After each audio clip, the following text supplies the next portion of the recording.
Oke, halo dan selamat pagi buaan beserta teman-teman semuanya. Kami dari kelompok PSAK 16 bakal ngenyajiin dan menjelaskan mengenai penyajian aset tetap. Nah, sebelum itu izinkan kami memperkenalkan diri. Ada saya Agnesia Florensil dan rekan-rekan saya Jesslyn, Olivia, Stephanie, dan Andrea. Nah, langsung saja kita masuk ke pembahasan pertama itu ya ada definisi aset tetap menurut si PSAK. Nah, aset tetap itu adalah aset berwujud yang pertama itu dimiliki untuk digunakan dalam produksi atau penyediaan barang atau jasa untuk direntalkan kepada pihak lain atau tujuannya itu untuk administratif dan diperkirakan untuk digunakan selama beberapa lebih dari satu periode. Nah, terus selanjutnya itu ada kriteria nih pengakuan dari aset tetap ini menurut si PSAK. Nah, yang biaya perolehan boleh diakui ini sebagai aset itu hanya jika yang pertama itu kemungkinan besar entitas dapat dan akan memperoleh manfaat ekonomi masa depan dari aset tersebut, dan yang kedua biaya perolehan itu dapat diukur secara andal. Nah, entitas mengevaluasi berdasarkan prinsip pengakuan ini seluruh biaya perolehan aset tetap pada saat terjadinya. Nah, biaya tersebut termasuk biaya awal untuk memperoleh dan mengkonstruksi si aset tetap, dan biaya selanjutnya akan timbul untuk menambah, mengganti bagian, atau memperbaikinya. Nah, biaya aset tetap ini dapat meliputi biaya yang timbul karena penyewaan aset yang digunakan untuk mengkonstruksi, menambahkan pada, mengganti bagian dari, atau memperbaiki aset tetap, seperti depresiasi aset hak guna. Nah, terus selanjutnya itu ada initial cost. Nah, apa sih initial cost tuh? Initial cost itu seperti biaya perolehan awal, yang dimana jumlah kas atau setara kas yang dibayarkan atau nilai wajar, imbalan lain yang diserahkan untuk memperoleh suatu aset tetap pada saat pengakuan awal. Nah, adapun tujuan penentuan si initial cost ini yang pertama, dia bakal bertujuan untuk menentukan nilai aset tetap di neraca, lalu yang kedua menjadi dasar perhitungan penyusutan, ketiga menjamin kesesuaian prinsip matching dan accrual basis, dan yang terakhir itu mencegah overstatement atau understatement dari si asetnya. Nah, selanjutnya itu ada komponen initial cost secara rinci. Komponennya itu ada 3. Yang pertama itu harga perolehan, yang dimana meliputi harga faktur pembelian, biaya impor, pajak pembelian yang tidak dapat dikreditkan, misalnya itu PPN non-kredit. Nah, terus yang keempat itu dikurangi diskon dagang atau adanya potongan tunai. Nah, komponen yang kedua selain harga perolehan itu ada biaya yang dapat diatribusikan langsung, yaitu biaya yang secara langsung diperlukan agar aset itu berada pada lokasi dan siap digunakan sesuai tujuan manajemennya. Contohnya itu kayak biaya pengangkutan dan asuransi selama pengiriman, biaya bongkar muat, biaya pemasangan instalasi dan perakitan, biaya pengujian aset, honor profesional, dan yang lainnya. Lalu yang ketiga itu dari komponennya ini ada estimasi awal biaya pembongkaran dan restorasi. Nah, ini jika entitas memiliki kewajiban hukum atau konstruktif, maka estimasi biaya pembongkaran, estimasi pemulihan alokasi bakal diakui sebagai bagian dari initial cost-nya. Nah, biaya ini juga diakui sebagai liabilitas provisi, yang dimana sesuai dengan PSAK 57. Terus lanjut ke subbab initial cost yang ketiga itu ada biaya yang tidak termasuk initial cost. Atau dalam arti kata itu expense langsung. Nah, PSAK 16 ini secara tegas melarang kapitalisasi biaya berikut karena tidak membawa aset ke kondisi yang siap pakai, yang dimana ada biaya pelatihan dan edukasi karyawan, biaya iklan dan promosi, biaya pembukaan cabang atau fasilitas baru, biaya administrasi umum, biaya inefisiensi kesalahan produksi atau pemborosan, dan yang terakhir itu kerugian operasional awal sebelum kapasitas normal tercapai. Nah, biaya-biaya ini semua dibebankan langsung ke laba rugi periode berjalan. Terus masuk ke subbab yang terakhir dari initial cost itu ada initial cost untuk kondisi tertentu, yang dimana yang pertama itu ada pembelian secara kredit atau angsuran. Ini dimana initial cost itu bakal dicatat sebagai atau sebesar nilai tunai atau present value-nya. Nah, selisih dari total pembayaran itu bakal diakui sebagai beban bunga. Lalu yang kondisi keduanya itu ada aset hasil pembangunan sendiri. Itu bakal meliputi biaya bahan langsung, tenaga kerja langsung, overhead konstruksi yang relevan, atau biaya pinjaman jika memenuhi syarat dari PSAK 26. Nah, yang terakhir itu dari kondisinya ini yang ketiga ada pertukaran aset yang dimana bakal diukur menggunakan nilai wajar atau fair value, yaitu kecuali dia itu tidak memiliki substansi komersial atau nilai wajar itu nggak dapat diukur secara modal atau secara andal. Nah, kita lanjut ke topik berikutnya itu ada subsequent expenditure dan contohnya. Nah, subsequent expenditure itu adalah pengeluaran yang terjadi setelah aset tetap diakui pertama kali atau setelah initial recognition tadi. Nah, pengeluaran ini nggak otomatis dikapitalisasi. PSAK 16 ini mengatur bahwa subsequent expenditure itu hanya boleh dikapitalisasi jika memenuhi kriteria tertentu. Nah, yang pertama itu ada kriteria pengakuan subsequent expenditure. Nah, menurut PSAK 16 ini, pengeluaran setelah perolehan awal itu bakal diakui sebagai bagian dari nilai aset tetap atau yang dikapitalisasi. Jika dan hanya jika syarat yang pertama itu kemungkinan besar manfaat ekonomi masa depannya akan mengalir ke entitas, dan yang keduanya itu biayanya itu dapat diukur secara andal. Nah, jika tidak memenuhi kriteria tersebut, maka pengeluaran bakal dibebankan langsung ke laba rugi. Nah, terus yang keduanya itu ada jenis subsequent expenditure, yang mana pertama itu ada subsequent expenditure yang dikapitalisasi, meliputi ada replacement, major inspection atau overhaul, dan improvement atau enhancement. Nah, replace-nya ini bisa mengganti bagian utama aset, atau komponen lama itu dihentikan pengakuannya. Kalau di major inspection itu dapat pemeriksaan besar yang wajib agar aset dapat digunakan, atau biaya dikapitalisasi atau disusutkan sampai inspeksi berikutnya. Nah, improvement atau peningkatan ini bisa meliputi kapasitas produksi, kualitas output, efisiensi biaya, atau umur manfaat aset. Terus yang jenis keduanya itu ada subsequent expenditure yang dibebankan atau expense, itu meliputi repair and maintenance rutin dan biaya yang hanya mempertahankan kondisi normalnya. Repair and maintenance ini bakal meliputi seperti servis berkala, ganti oli, pengecatan biasa, ataupun perbaikan kecil. Nah, sedangkan biaya yang hanya mempertahankan kondisi normal ini nggak bakal menambah manfaat ekonomi di masa depan. Nah, selanjutnya itu ada kita bahas mengenai kasus atau contohnya. Nah, contoh yang pertama ini dikatakan mesin pabrik diservis rutin setiap 6 bulan sebesar 5 juta. Nah, kita perlu analisis nih, kalau dia cuma servis berarti kan dia masuknya ke repair atau rutin yang bakal dibebankan langsung ke laporan laba rugi atau masuk ke expense. Nah, oleh karena itu, dia bakal nggak nambah kapasitas maupun umur manfaatnya, dan cuman hanya mempertahankan kondisi normalnya aja. Oleh karena itu, jurnalnya bakal beban perawatan mesin atau maintenance and repair pada kas atau utang sebesar 5 juta.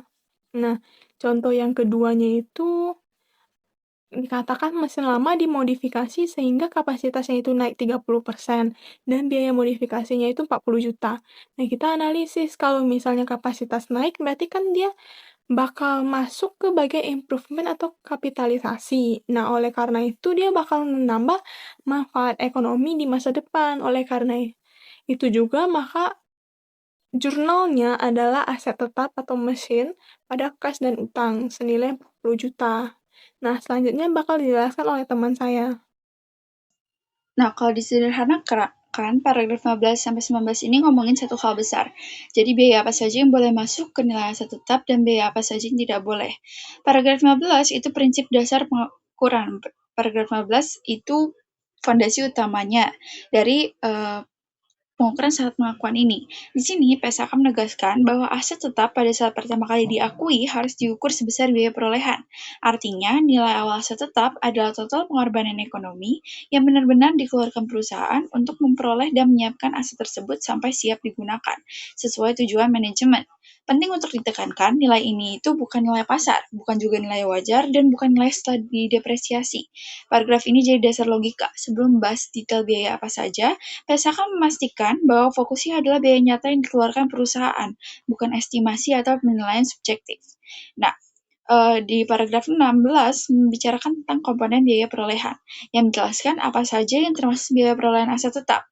PSAK sendiri membaginya menjadi 3 kelompok besar, yaitu yang pertama ada harga perolehan, ini adalah komponen paling dasar. Harga perolehan meliputi harga beli aset, biaya impor, pajak pembelian yang tidak dapat dikreditkan, dan semua itu dikurangi diskon, potongan harga, retur pembelian. Nah, intinya sederhana banget. Jadi berapa kas yang benar-benar keluar untuk membeli aset tersebut. Nah, selanjutnya ada biaya yang dapat diatribusikan secara langsung. Ini adalah biaya yang langsung berkaitan dengan aset tertentu. Diperlukan agar aset siap digunakan sesuai dengan intensi manajemen. Logika kuncinya, kalau tanpa biaya tersebut aset belum bisa dipakai, maka biayanya dikapitalisasi. Biaya ini bukan biaya umum, tapi khusus dan melekat pada aset. Nah, yang ketiga, ada estimasi biaya pembongkaran, pemindahan, dan restorasi. Ini adalah biaya masa depan yang sudah menjadi kewajiban sejak awal, timbul karena perolehan aset atau penggunaan aset selama periode tertentu. Walau dibayar nanti, biaya ini diakui sejak awal sebagai bagian dari biaya perolehan aset. Lawannya dicatat sebagai provisi sesuai PSAK 237. Ini penting karena PSAK menekankan substance over timing. Yang penting kewajibannya sudah ada, bukan kapan dibayarnya. Selanjutnya, di paragraf 17, PSAK menuliskan contoh biaya langsung. Paragraf 17 sebenarnya bukan aturan baru, tapi hanya memberi contoh konkret dari paragraf 16b. Contoh biaya yang boleh dikapitalisasi upah pekerja konstruksi, biaya penyiapan lahan, ongkos angkut dan penanganan, biaya instalasi dan perakitan, biaya pengujian aset, fee profesional, seperti arsitek, konsultan, dan insinyur. Semua contoh ini punya satu benang merah, jadi tanpa biaya tersebut, aset belum siap digunakan.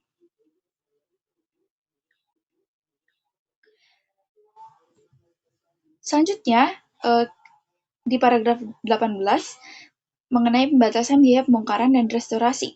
Nah, ini tuh yang paling krusial dan sering bikin bingung. Paragraf ini menjawab pertanyaan, biaya pembongkaran dan restorasi ini harus nempel ke aset tetap atau kepersediaan sih? Jawabnya tergantung penyebab timbulnya biaya. Dua sumber timbulnya biaya. Yang pertama, karena perolehan aset tetap. Contohnya, kontrak mewajibkan pembongkaran aset di akhir masa pakai. Lahan harus direstorasi setelah aset dilepas. Nah, biaya ini dikapitalisasi ke aset tetap. Kewajibannya dicatat sebagai provisi PSAK 237, karena penggunaan aset untuk menghasilkan persediaan ini fokus utama paragraf 18. Contohnya, mesin tambang digunakan menambang batu bara. Aktivitas penambangan merusak lingkungan, setiap periode penggunaan menimbulkan kewajiban restorasi. Nah, biaya ini tidak dikapitalisasi ke aset tetap, tapi dipandang sebagai biaya produksi dialokasikan ke persediaan sesuai PSAK 202. Logikanya, biaya timbul bukan karena asetnya, tapi karena aktivitas produksi persediaan. Walaupun alokasi biaya berbeda, ke aset tetap atau kepersediaan, kewajibannya tetap dicatat sebagai provisi sesuai PSAK 237. Nah, biaya yang bukan biaya perolehan. Paragraf 19 itu berfungsi sebagai rem, supaya perusahaan tidak mengkapitalisasi semua biaya. PSAK menegaskan bahwa beberapa biaya harus langsung dibebankan walaupun berkaitan dengan aset. Biaya yang tidak boleh dikapitalisasi antara lain, biaya pembukaan fasilitas baru, biaya promosi dan pengenalan produk atau jasa, biaya menjalankan bisnis di lokasi atau segmen baru, biaya administrasi dan overhead umum. Alasannya sama, tidak membuat aset siap digunakan, manfaatnya tidak melekat pada aset tertentu, dan lebih bersifat operasional atau strategis. Jadi biaya-biaya ini bebankan pada periode terjadinya, bukan pada aset.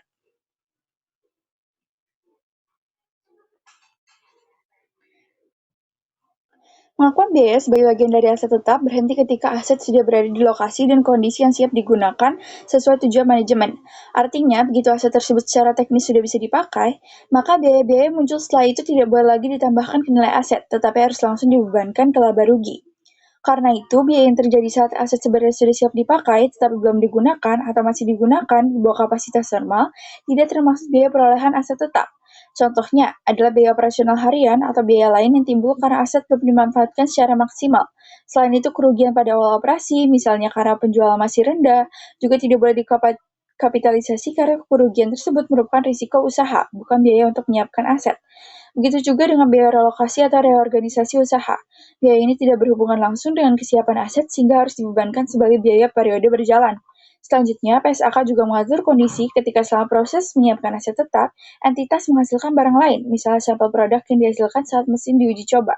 Dalam hal ini, hasil penjualan dari sampel tersebut diakui sebagai pendapatan. Dan biaya untuk menghasilkan sampel tersebut juga diakui sebagai beban dalam laba rugi. Biaya atas item tersebut diukur menggunakan ketentuan PSAK persediaan, karena meskipun dihasilkan dari proses pengujian, item tersebut tetap diperlakukan seperti persediaan. Secara ringkas, aturan ini menegaskan bahwa nilai aset tetap hanya berisi biaya yang benar-benar diperlukan agar aset siap digunakan. Biaya kerugian atau pendapatan yang muncul setelah aset siap digunakan atau yang sifatnya sampingan tidak dimasukkan ke nilai aset, tetapi langsung dicatat dalam laba rugi. Nah, paragraf 21 itu menjelaskan tentang kegiatan insidental, yaitu kegiatan yang terjadi bersamaan dengan proses konstruksi atau pengembangan aset tetap, baik sebelum maupun selama proses tersebut, tetapi kegiatan ini tidak diperlukan untuk membawa aset ke lokasi dan kondisi agar siap digunakan sesuai dengan tujuan manajemen. Artinya, meskipun kegiatan tersebut terjadi di sekitar pembangunan aset, kegiatan itu tidak berperan langsung dalam membuat aset siap dipakai. Contohnya adalah ketika lahan yang nantinya akan digunakan untuk membangun gedung sementara dimanfaatkan sebagai tempat parkir dan menghasilkan pendapatan sebelum pembangunan dimulai. Pendapatan dari parkir tersebut bukan bagian dari proses pembangunan gedung, sehingga tidak boleh mengurangi biaya perolehan aset tetap. Oleh karena itu, seluruh penghasilan dan beban yang timbul dari kegiatan insidental harus diakui langsung dalam laba rugi dan tidak dikapitalisasi ke dalam nilai aset tetap, karena tidak berhubungan langsung dengan kesiapan aset untuk digunakan. Nah, paragraf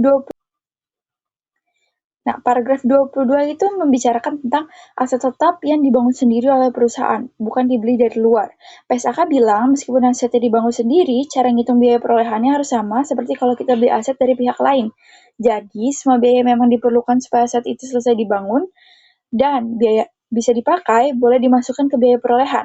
Misalnya biaya bahan, tenaga kerja, dan biaya lain yang benar-benar berkaitan langsung dengan membangun aset tersebut. Tapi ada batasannya. Kalau perusahaan biasa bikin aset yang sama untuk dijual, bukan buat dipakai sendiri, maka biaya perolehan aset itu tidak boleh ditambah laba internal. Intinya, perusahaan nggak boleh markup aset yang dibangun sendiri seolah-olah dijual ke pihak lain. Selain itu, kalau saat pembangunan terjadi hal-hal yang nggak wajar, seperti pemborosan bahan, kerja ulang karena kesalahan, atau tenaga kerja berlebihan, biaya-biaya seperti itu tidak boleh dimasukkan ke aset, tapi harus langsung dicatat sebagai beban. Untuk biaya bunga pinjaman yang dipakai buat membangun aset, PSAK punya aturan khusus di PSAK 223. Jadi tidak semua bunga otomatis boleh dimasukkan ke biaya aset. Paragraf 22A ini memperluas aturan tadi ke tanaman produktif.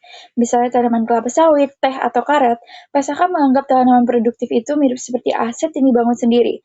Selama tanaman tersebut belum siap digunakan atau belum menghasilkan, semua kegiatan untuk menanam, merawat, dan membesarkannya dianggap sebagai bagian dari proses konstruksi. Jadi biaya seperti penanaman, pemupukan, perawatan, dan peliharaan sampai tanaman siap menghasilkan boleh dikapitalisasi sebagai biaya perolehan aset. Begitu tanaman sudah siap digunakan sesuai tujuan manajemen, misalnya sudah mulai bisa dipanen, maka perlakuannya berubah. Setelah titik itu, biaya yang muncul tidak lagi ditambahkan ke nilai aset, tapi dilakukan sesuai aturan aset tetap biasa, seperti mulai disusutkan atau dibebankan sesuai ketentuan yang berlaku.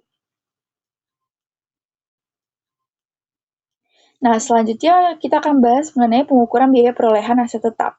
Setelah paragraf 24 menjelaskan bahwa aset tetap yang diperoleh melalui pertukaran pada umumnya diukur menggunakan nilai wajar, maka paragraf 25 dan 26 ini menjawab dua pertanyaan lanjutan yang sangat penting, yaitu kapan suatu pertukaran dianggap memiliki substansi komersial dan kapan nilai wajar dianggap dapat diukur secara andal. Nah, di paragraf 25 kita menjelaskan bahwa substansi komersial dilihat dari dampak terhadap arus kas masa depan entitas. Artinya, pertukaran aset dianggap bermakna secara ekonomi kalau setelah transaksi tersebut kondisi ekonomi perusahaan benar-benar berubah. Suatu transaksi pertukaran dikatakan memiliki substansi komersial jika memenuhi salah satu dari kondisi berikut. Pertama, konfigurasi arus kas dari aset yang diterima berbeda dengan aset yang diserahkan. Konfigurasi ini mencakup risiko, waktu penerimaan arus kas, dan jumlah arus kas. Misalnya, perusahaan menukar mesin yang menghasilkan arus kas kecil dan tidak stabil dengan mesin yang menghasilkan arus kas lebih besar dan lebih pasti. Karena pola arus kasnya berubah, maka transaksi ini dianggap memiliki substansi komersial. Kedua, nilai spesifik entitas dari bagian operasi yang terpengaruh oleh transaksi tersebut berubah. Nilai spesifik entitas ini mencerminkan manfaat ekonomi company yang dirasakan oleh entitas tersebut dan diukur berdasarkan arus kas setelah pajak. Jika pertukaran aset membuat efisiensi operasi meningkatkan atau menurunkan risiko bisnis, maka transaksi tersebut juga dianggap memiliki substansi komersial. Namun, perubahan yang terjadi harus signifikan dibandingkan dengan nilai wajar aset yang dipertukarkan. Kalau perubahannya sangat kecil dan tidak berdampak nyata, maka transaksi tersebut tidak dianggap memiliki substansi komersial. PSAK juga menegaskan bahwa dalam praktiknya, hasil analisis ini biasa sudah cukup jelas secara logis, sehingga entitas tidak selalu harus menyajikan perhitungan yang sangat rinci. Nah, di paragraf 26, kita memastikan bahwa transaksi memiliki substansi komersial. Langkah berikutnya adalah memastikan apakah nilai wajarnya bisa diukur secara andal. Nilai wajar dianggap dapat diukur secara andal jika rentang estimasi nilai wajarnya tidak terlalu lebar atau jika terdapat beberapa estimasi probabilitas dari masing-masing estimasi dapat dinilai secara rasional. Jika entitas dapat mengukur nilai wajar baik dari aset yang diterima maupun aset yang diserahkan, maka nilai wajar aset yang diserahkan digunakan sebagai dasar pengukuran biaya perolehan aset yang diterima, kecuali jika nilai wajar aset yang diterima lebih jelas dan lebih andal. Dengan kata lain, PSAK mengutamakan nilai yang paling dapat diandalkan, bukan sekadar nilai yang tersedia. Nah, di paragraf 28 dibicarakan mengenai hibah pemerintah, yang menambahkan bahwa jumlah tercatat aset tetap dapat dikurangi dengan hibah pemerintah. Apabila perolehan aset tersebut mendapat bantuan dari pemerintah, perlakuan ini mengikuti PSAK 220 tentang akuntansi hibah pemerintah dan pengungkapan bantuan pemerintah. Artinya jika aset tetap diperoleh melalui pertukaran dan juga menerima hibah, maka nilai aset yang dicatat dapat disesuaikan dengan jumlah hibah tersebut sesuai ketentuan PSAK 220. Nah, pertukaran aset tetap ini dibahas pengukuran biaya perolehan. Intinya PSAK mau menegaskan pengukuran aset tetap setelah pengakuan. Setelah suatu aset tetap diakui pertama kali, PSAK 16 mengatur bahwa entitas wajib memiliki kebijakan akuntansi untuk pengukuran selanjutnya atas aset tetap tersebut. Kebijakan ini harus ditetapkan secara konsisten terhadap seluruh aset tetap dalam kelas yang sama, agar laporan keuangan tetap dapat diperbandingkan dan tidak menimbulkan bias penilaian. PSAK memberikan dua pilihan model pengukuran setelah pengakuan, yaitu model biaya dan model revaluasi. Pilihan model ini bukan keputusan per aset secara individual, melainkan keputusan kebijakan akuntansi yang berlaku untuk satu kelas aset tetap, misalnya kelas tanah, bangunan, mesin, atau kendaraan. Dalam kondisi tertentu, PSAK juga memberikan pengecualian, khususnya untuk properti yang digunakan pemilik atau owner-occupied property, yang berada dalam dana investasi atau menjadi item mendasar kontrak asuransi tertentu.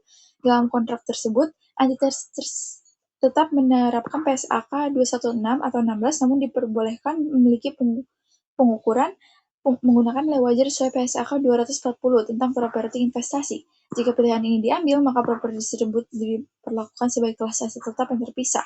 Dengan demikian, pengukuran setelah pengakuan berfokus pada bagaimana aset tetap dicatat dan disajikan sepanjang masa manfaatnya, bukan hanya pada saat aset tersebut diperoleh.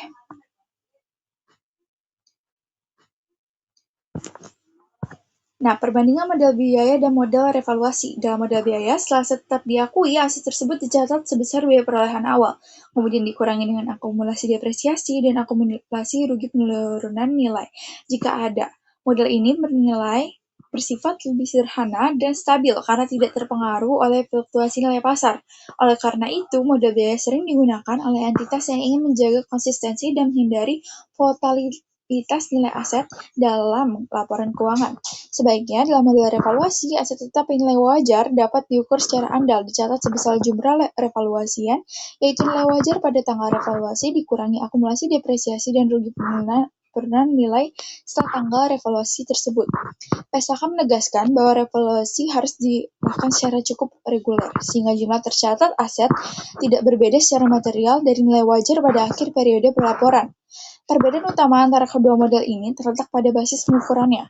Model biaya menekankan pada nilai historis, sedangkan model revaluasi menekankan pada nilai kini atau nilai wajar. Akibatnya, model revaluasi dapat mencerminkan kondisi ekonomi aset yang lebih aktual, tetapi juga menuntut penilaian profesional, biaya yang lebih tinggi, serta pengungkapan yang lebih kompleks.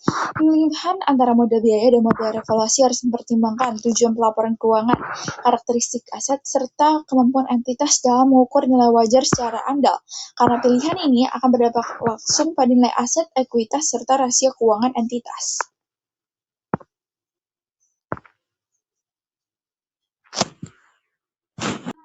Ketentuan penting dan dampak akuntansi model revaluasi. Dalam penerapan model revaluasi, PSAK menekankan bahwa kebijakan ini tidak boleh diterapkan secara parsial atau selektif, sehingga ketika suatu aset tetap direvaluasi, maka seluruh aset tetap yang berada dalam kelas yang sama wajib direvaluasi secara bersamaan. Kelas aset tetap di sini mengacu pada pengelompokan aset yang memiliki sifat dan kegunaan yang serupa dalam operasi entitas. Misalnya, seluruh tanah, seluruh mesin, atau seluruh kendaraan. Ketentuan ini bertujuan untuk menjaga konsistensi pengukuran dan keterbandingan laporan keuangan, serta untuk mencegah praktik memilih aset tertentu saja untuk direvaluasi demi menampilkan nilai yang lebih menguntungkan.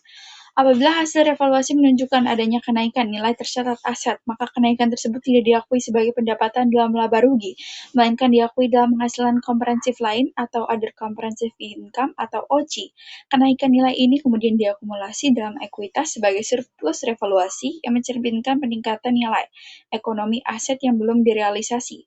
Namun demikian, apabila sebelumnya pernah terjadi penurunan nilai aset yang sama akibat revaluasi dan penurunan tersebut diakui dalam laba rugi, maka kenaikan nilai akibat revaluasi selanjutnya diakui terlebih dahulu dalam laba rugi hingga sebesar penurunan yang pernah diakui, dan sisanya baru dicatat sebagai surplus revaluasi dalam ekuitas.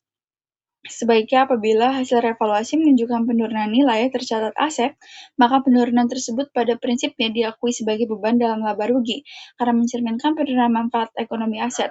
Namun apabila aset tersebut masih memiliki saldo surplus revaluasi yang tersisa di ekuitas, maka penurunan nilai akibat revaluasi tidak langsung dibebankan ke laba rugi, melainkan mengurangi saldo surplus revaluasi tersebut terlebih dahulu.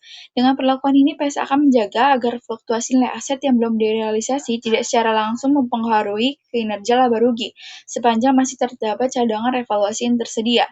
Selain dampak terhadap ekuitas dan laba rugi, revaluasi aset tetap juga memiliki implikasi pajak penghasilan. Oleh karena itu, seluruh dampak pajak yang timbul akibat revaluasi, termasuk pajak tangguhan, diakui dan diungkapkan sesuai dengan ketentuan PSAK 212 tentang pajak penghasilan.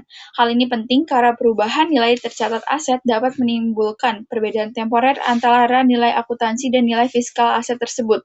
Surplus revaluasi yang tercatat dalam ekuitas tidak diakui melalui laba rugi, namun dapat dipindahkan secara langsung ke saldo dalam dua kondisi. Pertama, pada saat aset tetap tersebut dilepas atau dihentikan pengakuannya, di mana seluruh saldo surplus revaluasi yang terkait dapat dialihkan sekaligus kedua secara bertahap selama masa penggunaan aset, yaitu sebesar selisih antara depresiasi yang dihitung berdasarkan nilai revaluasian aset dan depresiasi yang dihitung berdasarkan biaya perolehan awalnya. Pemindahan surplus revaluasi ini dilakukan langsung melalui ekuitas tanpa melewati laba rugi. Terakhir, apabila entitas mengubah kebijakan akuntansi dari model biaya menjadi model revaluasi, PS akan menegaskan bahwa perubahan kebijakan tersebut diterapkan secara prospektif. Artinya revaluasi dilakukan mulai dari tanggal perubahan kebijakan ke depan tanpa melakukan penyajian kembali ke atas periode-periode sebelumnya. Ketentuan ini bertujuan untuk menjaga keandalan laporan keuangan dan menghindari penggunaan estimasi nilai wajar secara retrospektif yang berpotensi tidak andal.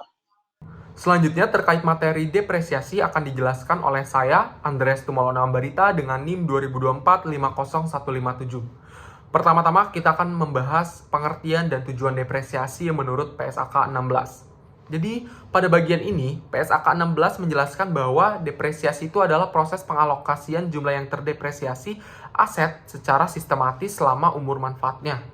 Artinya itu, depresiasi itu bukan bertujuan untuk menilai harga pasar aset, tetapi untuk membebankan biaya perolehan aset secara adil sesuai dengan manfaat ekonomi yang digunakan setiap periodenya. Nah, oleh karena itu, beban depresiasi pada umumnya itu diakui dalam laba rugi, tapi atau kecuali jika beban tersebut menjadi bagian dari biaya perolehan aset lain. Itu terkait dengan pengertian dan tujuan depresiasi menurut PSAK 16. Selanjutnya, kita membahas depresiasi atas komponen aset tetap.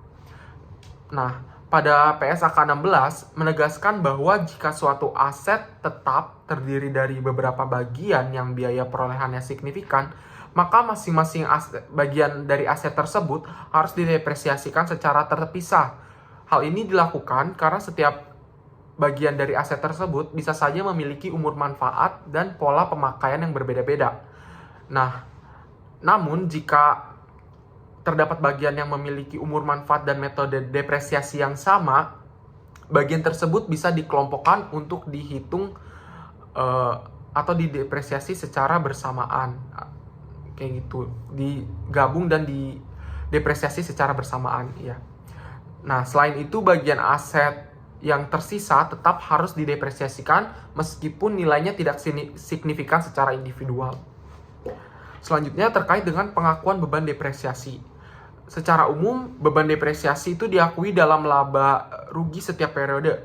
Namun, PSAK 16 juga menjelaskan bahwa dalam kondisi tertentu, manfaat ekonomi dari suatu aset digunakan untuk menghilangkan aset lain. Dalam situasi tersebut, beban depresiasi tidak langsung dibebankan ke laba rugi, melainkan dimasukkan ke dalam biaya perolehan aset yang dihasilkan, seperti persediaan atau aset tidak berwujud. Kemudian, kita membahas terkait nilai residu dan umur manfaat. Pada nilai residu dan umur manfaat aset itu tidak bersifat tetap dan harus ditelaah setidaknya setiap akhir tahun buku. Karena apabila terdapat perubahan estimasi, PSAK itu mengatur bahwa perubahan tersebut dicatat sebagai perubahan estimasi akuntansi. Dan juga jumlah terdepresiasi suatu aset dihitung setelah dikurangi nilai residu. Nah, jika nilai residunya meningkat hingga sama atau lebih besar dari jumlah tercatat aset, maka beban depresiasi menjadi 0 sampai nilai residu kembali lebih rendah. Tuh. Itu terkait nilai residu. Kemudian kita membahas terkait periode mulai dan berakhirnya depresiasi. Nah, pada PSAK 16 menyatakan bahwa depresiasi itu dimulai ketika aset itu siap untuk digunakan, yaitu ketika aset telah berada pada lokasi dan kondisi yang diperlukan agar dapat digunakan sesuai dengan intensi manajemennya. Nah, depresiasi itu dihentikan lebih awal apabila aset diklasifikasikan sebagai dimiliki untuk dijual atau dilepaskan. Namun depresiasi tidak dihentikan hanya karena aset tidak digunakan saja, tak kecuali jika aset tersebut habis didepresiasikan, telah habis didepresiasikan gitu. Selanjutnya kita membahas tentang penentuan umur manfaat aset.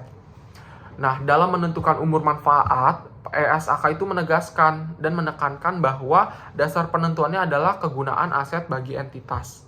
Oleh karena itu, penentuan umur manfaat mempertimbangkan beberapa faktor, seperti perkiraan daya pakai, tingkat keasuhan fisik, keusangan teknis atau komersial lainnya, serta pembatasan hukum atau kontraktual yang membatasi penggunaan aset. Kemudian kita juga bakal membahas terkait dengan tanah dan bangunan secara spesifik menurut PSAK 16. Jadi, PSAK 16 ini membedakan perlakuan akuntansi secara antara tanah dan bangunan. Meskipun keduanya diperoleh secara bersamaan, namun tanah pada umumnya memiliki umur manfaat tidak terbatas, sehingga tidak perlu untuk didepresiasikan. Sedangkan bangunan memiliki umur manfaat yang terbatas dan wajib didepresiasikan. Sehingga selain itu biaya tertentu yang berkaitan dengan tanah seperti biaya pembongkaran, pemindahan, restorasi lokasi itu harus tetap didepresiasikan selama periode manfaat yang diperolehnya. Selanjutnya kita juga akan membahas terkait dengan metode depresiasi. Nah, metode depresiasi yang digunakan harus mencerminkan pola pemakaian manfaat ekonomi masa depan aset. Pada PSAK 16 ini memperbolehkan penggunaan metode garis lurus, saldo menurun, dan unit produksi. Nah, ketiga ini sudah pernah kita pelajari di kelas, di kelas akuntansi dasar. Kemudian metode yang dipilih harus diterapkan secara konsisten dan ditelaah setiap akhir tahun buku. Jika terjadi perubahan signifikan dalam pola pemakaian manfaat, perubahan metode tersebut dicatat sebagai perubahan estimasi akuntansi. PSAK juga secara tegas menyatakan bahwa metode depresiasi tidak boleh didasarkan pada pendapatan. Kemudian kita membahas terkait dengan penurunan nilai dan kompensasi. Apabila terdapat indikasi bahwa aset tetap mengalami penurunan nilai, maka entitas menerapkan PSAK 236 tentang penurunan nilai aset. Jika terjadi kompensasi dari pihak ketiga atas aset yang mengalami penurunan nilai, hilang atau dihentikan, kompensasi tersebut diakui dalam laba rugi ketika menjadi piutang. Setiap peristiwa mulai dari penurunan nilai, pelepasan aset, penerimaan kompensasi, hingga perolehan aset pengganti dicatat sebagai peristiwa ekonomi yang terpisah. Untuk materi selanjutnya akan dijelaskan oleh rekan saya. Jadi, PSAK 16 itu mengatur perlakuan akuntansi aset berwujud.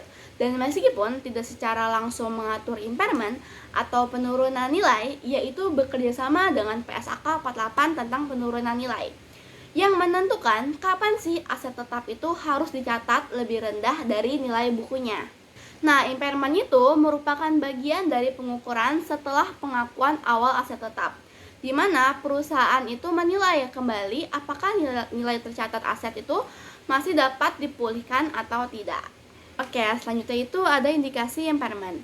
Indikasi impairment adalah tanda-tanda yang menunjukkan bahwa nilai tercatat aset tetap mungkin sudah tidak dapat dipulihkan. PSAK membagi indikasi ini menjadi dua kelompok utama, yaitu indikasi eksternal dan indikasi internal.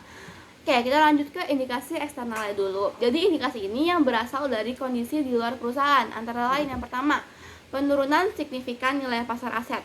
Misalnya, harga mesin di pasar turun drastis akibat teknologi baru. Yang kedua, perubahan teknologi atau pasar. Jadi aset itu menjadi usang karena muncul teknologi yang lebih efisien lah. Yang ketiga, kondisi ekonomi itu mulai memburuk. Contohnya, penurunan permintaan yang menyebabkan aset jarang digunakan. Lalu yang keempat, perubahan peraturan atau kebijakan pemerintah. Nah, aturan baru ini yang membatasi penggunaan aset tertentu. Selanjutnya itu ada indikasi internal, yaitu indikasi yang berasal dari kondisi dalamnya perusahaan. Antara lain, yang pertama, kerusakan fisik aset. Nah, mesin rusak atau aus sehingga tidak dapat beroperasi secara optimal lagi. Yang kedua itu adalah perubahan cara penggunaan aset-aset tidak lagi digunakan, dihentikan operasionalnya atau akan dijual kembali. Yang ketiga, kinerja aset lebih buruk dari yang diperkirakan. Arus kas atau manfaat ekonomi dari aset lebih rendah dari estimasi awal. Lalu, recoverable amount adalah jumlah maksimum yang dapat dipulihkan perusahaan dari suatu aset. Nilai ini digunakan untuk menentukan apakah aset itu mengalami impairment atau tidak. Yang pertama ini adalah fair value less cost of disposal, yaitu merupakan nilai wajar aset di pasar dikurangi biaya yang timbul untuk menjual aset tersebut. Contohnya, biaya yang dikurangkan itu seperti biaya broker, biaya legal, terus biaya administrasi penjualan, dan lain-lain. Nilai ini mencerminkan berapa sih kas bersih yang diterima jika aset itu dijual. Yang kedua ada value in use, yaitu merupakan nilai kini dari estimasi arus kas masa depan yang diharapkan diperoleh dari penggunaan aset secara berkelanjutan. Perhitungan value in use ini mempertimbangkan yang pertama proyeksi arus kas dari penggunaan aset, terus juga ada umur manfaat aset sama tingkat diskonto yang mencerminkan risiko aset. Nilai ini mencerminkan manfaat ekonomis dari penggunaan aset, bukan dari penjualannya. Jadi kesimpulannya itu, recoverable amount sama dengan nilai tertinggi antara fair value less cost of disposal atau value in use. Jika recoverable amount lebih kecil dari nilai tercatat aset, maka terjadi impairment. Jika tidak, maka sebaliknya. Nah, selanjutnya ini akan ada contoh. Pada contoh ini, perusahaan itu memiliki tanah dengan nilai buku sebesar 1 miliar rupiah. Pada akhir periode terdapat indikasi penurunan nilai tanah. Lalu perusahaan itu kemudian menghitung nilai terpulihkan dengan dua pendekatan. Yang pertama ada value in use, yaitu nilai kini dari manfaat ekonomi tanah di masa depan sebesar 780 juta rupiah. Yang kedua, fair value less cost of disposal, yaitu nilai pasar tanah yang dikurangi biaya pelepasan sebesar 800 juta rupiah. Nah, karena nilai terpulihkannya adalah yang paling tinggi, maka recoverable amount-nya adalah 800 juta rupiah. Jadi nilai buku tanah 1 miliar rupiah lebih besar dibandingkan nilai terpulihkannya, sehingga terjadi impairment sebesar 200 juta rupiah. Rugi impairment ini diakui dalam laporan laba rugi dan dicatat sebagai akumulasi impairment pada tanah. Maka rugi tersebut dicatat dengan jurnal sebagai berikut. Debitnya ada loss on impairment sebesar 200 juta rupiah untuk mencerminkan kerugian yang diakui di laporan laba rugi. kreditnya itu ada akun land yang sebesar 200 juta rupiah untuk menurunkan nilai tercatatnya tanah. Setelah jurnal ini, nilai buku tanah menjadi 800 juta rupiah. Oke, selanjutnya saya akan menjelaskan mengenai penghentian pengakuan.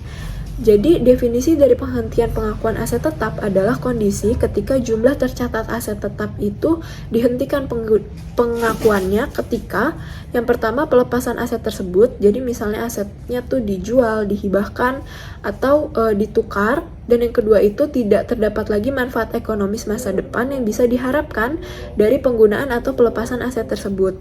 Jadi, penghentian pengakuan ini ketika kita itu tidak lagi mencatat aset tetap tersebut dalam laporan posisi keuangan atau yang sebelumnya sudah ada itu kita hapuskan dari laporan posisi keuangan.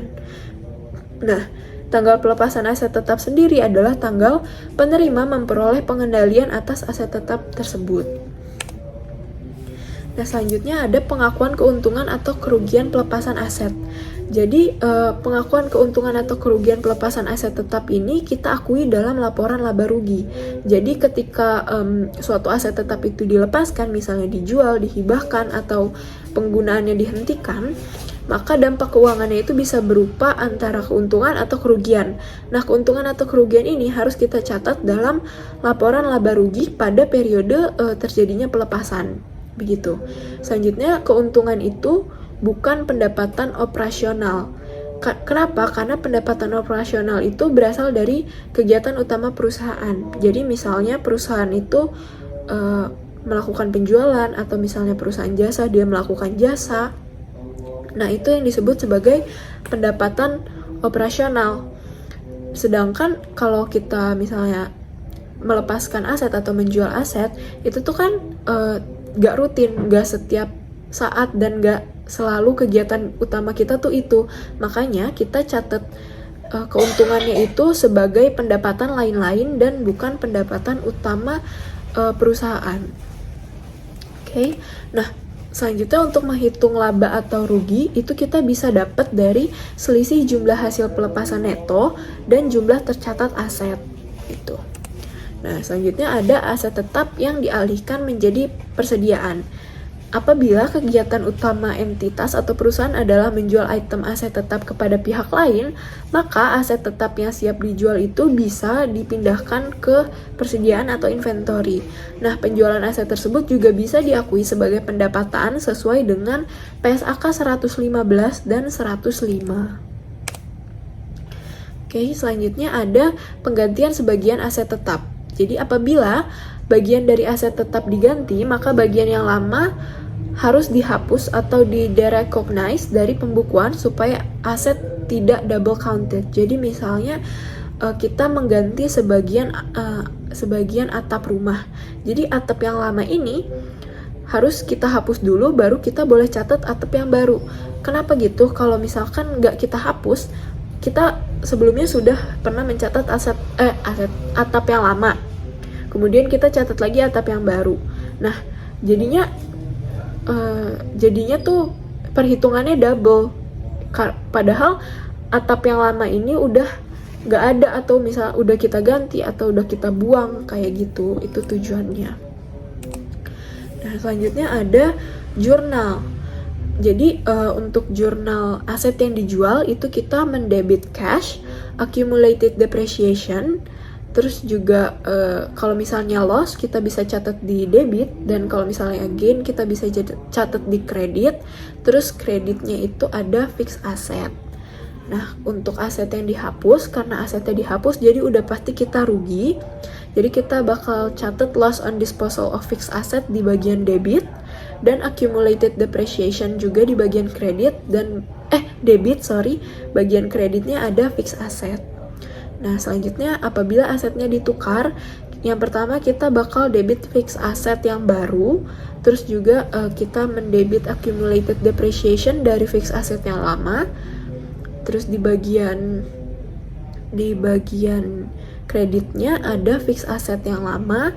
Terus juga kita catat gain or loss. Kalau misalnya gain kita catat di kredit, kalau misalnya loss kita catat di debit. Dan biasanya kalau misalkan aset ditukar itu kita mengeluarkan uang cash yang kita catat di kredit. Oke. Oke, segitu saja penjelasan dari saya. Terima kasih. Sekian presentasi kami hari ini. Mohon maaf bila ada salah kata. Kami ucapkan terima kasih.